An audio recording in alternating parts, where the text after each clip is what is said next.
What's going on YouTube? H-Dub here, and it is finally over. If you click right here, you can no longer beta test live arena, but let's go over some strategies, check out some of my battles, and just see, how I did. Let's get into it.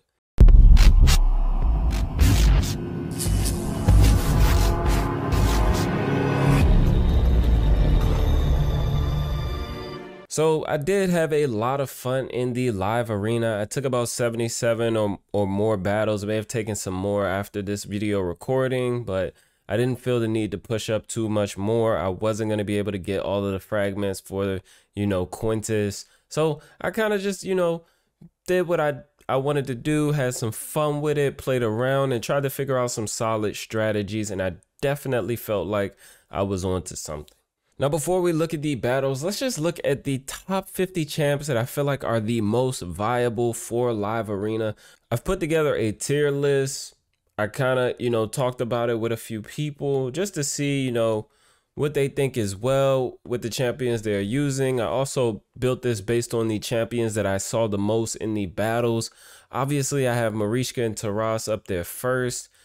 Duos aren't that good in the live arena because you can ban one, but I feel like Mariska, Taras, Rodos and Siffy, almost the exception to that, just because as a standalone, any one of these champions is going to bring a lot to the comp, especially, Mariska or Taras. Like, you can put any one of them in any comp and they could definitely, make a difference there. Now, obviously, Rodos is number 3 for me per se, just because he was really impactful when countering the duo, right? I was able to, target Mariska, have Taras keep attacking Rodos, keep proccing Rodos's counterattack ability, and then just kill off the team slowly, which you'll see in some of these fights. Yumiko, I don't have a Yumiko, but my God, she is God tier as far as in-game arena goes, as far as resetting goes, as far as everything goes. Duchess, Siffy, Warlord, Necrit, UDK, Nutcracker. These are all, S tier champions when it comes to live arena. On the second row here, we have Harima, Pythion, Turvo, Baron. Rhonda is up there more too. Some of these other, people really good in live arena for sure. And then as we get to the bottom of the list, some people that you could potentially use depending on where you are in the game and, the gear that you have and the opponents that you're going to be matched up with. Like, I have a Madame Ceres down here who obviously used to be one of the better arena champions, but because of the polymorph, blessing, it is a bit hard to use champions that plays debuffs. So you're going to be gambling with her for sure. And especially if they bring in like a cleanser or something like that, if you're going up against a Mithrala, it's almost impossible to use her because unless your team is speed tuned, then Mithrala won't cut in. But if Mithrala cuts in, it's pretty much a wrap. She's just going to cleanse the decreased defense and decrease attack, and then you'll pretty much have brought her in for nothing. And obviously, all of this is going to be account dependent, tier dependent, and who you're going to be matched up with. Plarium said in the first few days or weeks or however long of live arena, when it does become active, the matchmaking is going to be a bit tricky. Just because you'll have everybody in there trying to push up, but it will balance itself out over time. Now, let's go ahead quickly and look at some of the fights that I took. And, I'll just, go along with the fight, talk about my mindset when going into the fight and, just what I was thinking. So we have this first fight here, which was actually up against one of the people that is in my clan. Interesting enough. And I believe he's going to pick the duo here. The best strategy you can have is going into this knowing the champions that you're going to use. I feel like the battle is won with champion selection. When you're picking your champions, at that point, it is pretty much decided. There's very few things as far as RNG that can happen that will allow you to, either lose at that point or win at that point. So as you can see, we have the duo here.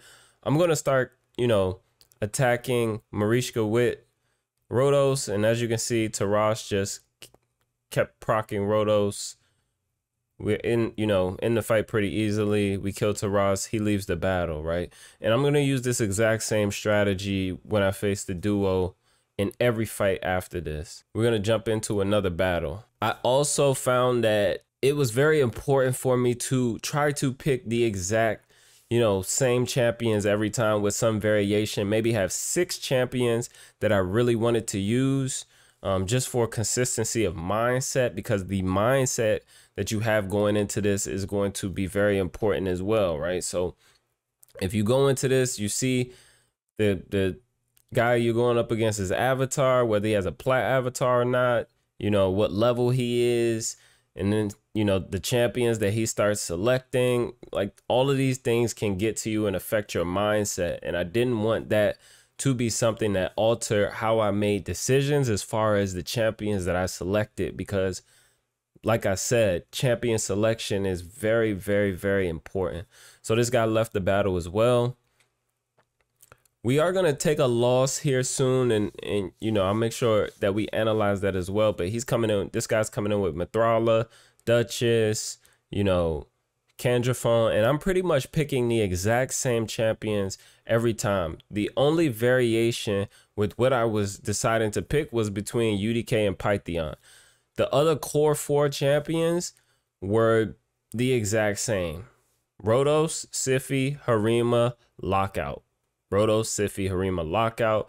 I was picking my Lockout champion first just so that they understand that, yeah, I'm trying to come lock you out, right? So obviously the first champion that you decide to pick is going to make probably the most difference in the last champion that you decide to pick. There's definitely benefits from being able to have the first pick and have the last pick. That's what I'll say.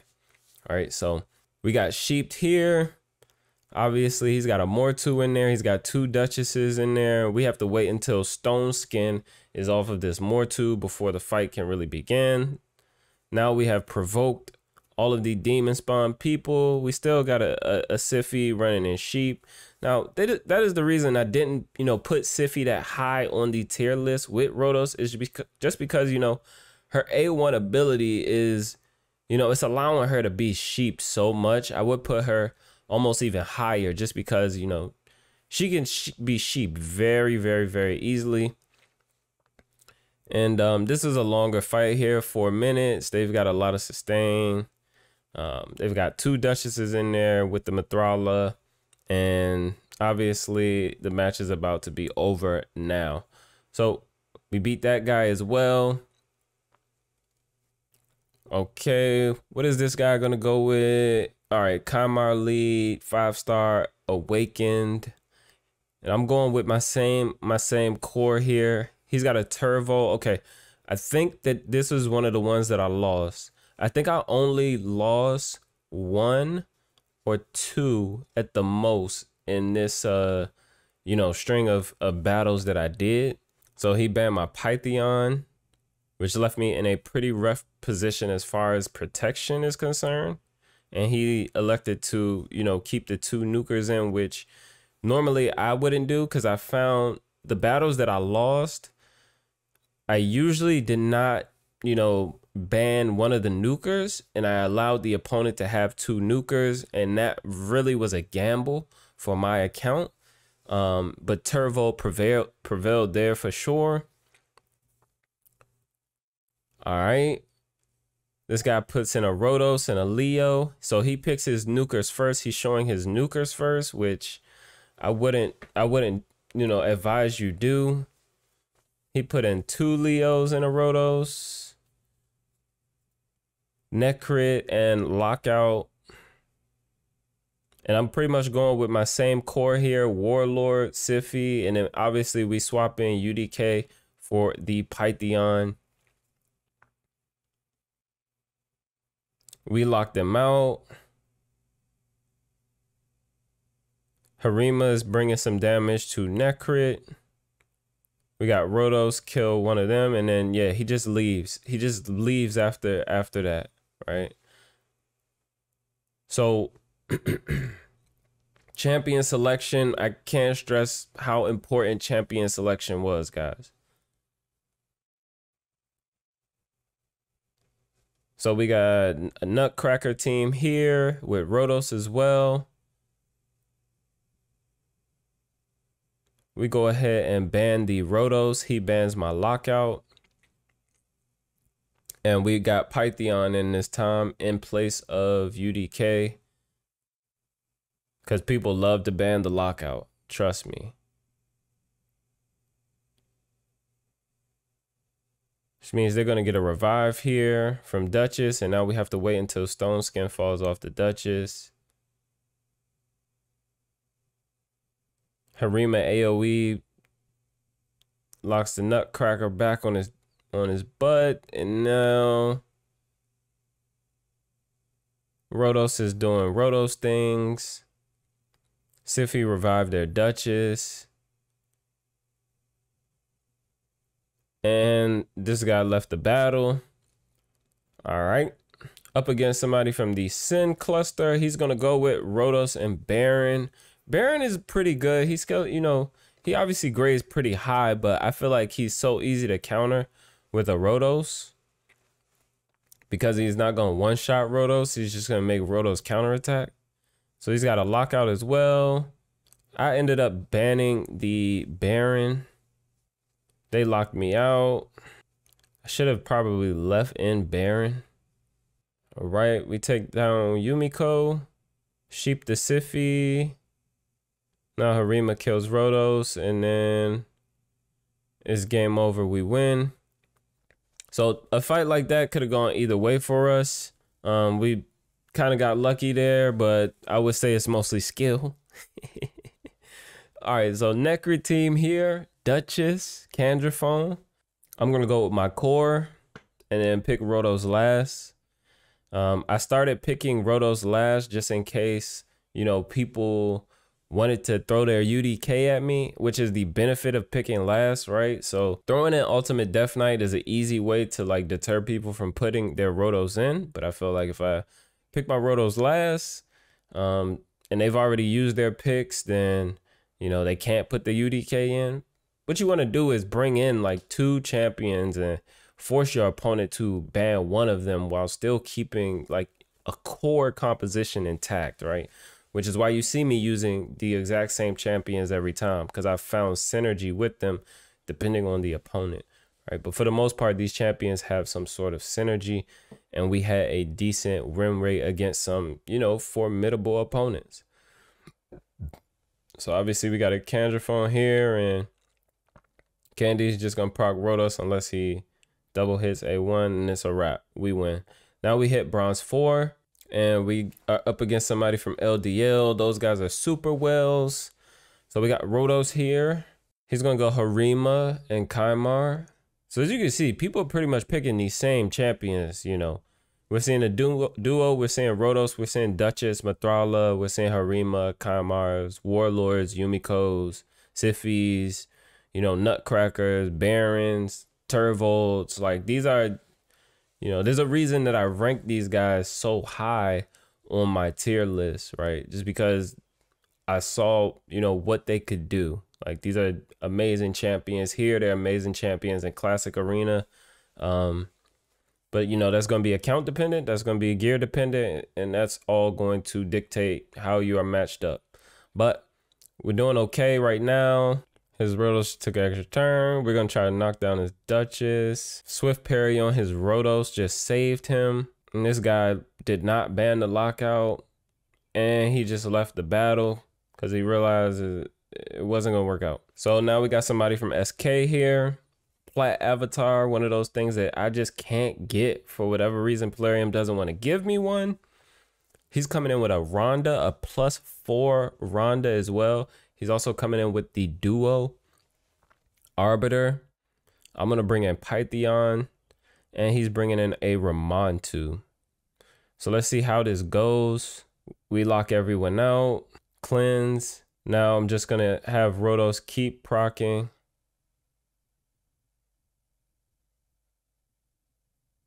Yep.